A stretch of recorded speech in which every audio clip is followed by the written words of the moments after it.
ఆయన బట్టి విక్రమార్క కాదు, వట్టి విక్రమార్క. ఆయన ఏమి స్టేట్మెంట్ ఇస్తాడు? ముఖ్యమంత్రి కేసీఆర్ గారు అబద్ధాల కోరు, అబద్ధం చెప్తున్నాడు అని చెప్తాడు. ఇప్పుడు నా దగ్గర ఉన్నది కాగితం. నిన్న ఉస్మానియా యూనివర్సిటీలో అక్కడ చీఫ్ వార్డెన్ గారు ఒక సర్కార్ ఇష్యూ చేసిండ్రు. కరెంటు కోతలున్నాయి, నీళ్ల కొరత ఉంది, హాస్టల్ మూసేస్తున్నాం, మీరు ఇంటికి పోండి అని చెప్పించిండు. దాన్ని పెట్టి మళ్ళా నేను ట్విట్టర్లో పెట్టి ఇయ్యాల, అయ్యా బట్టి విక్రమార్క గారు చూడండి మీ ఘనత ఎంత ఉందో, ఎక్కడో మహబూబ్ నగర్ ఖమ్మం కాదు, ఉస్మానియా యూనివర్సిటీకే నీళ్ళు ఇచ్చే దిక్కు లేదు అని నేను పెట్టిన. ఏం చేసిండ్రు తెలుసునా? ఏం చేసిండ్రు?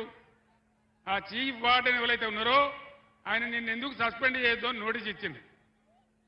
మీరు సస్పెండ్ చేస్తే చేస్తారు కావచ్చు, కానీ కోతలు నిజం కదా. బీఆర్ఎస్ గవర్నమెంట్లో ఎక్కడ చూసినా వరి కోతలు, ఇవాళ ఎక్కడ చూసినా రాష్ట్రంలో కరెంటు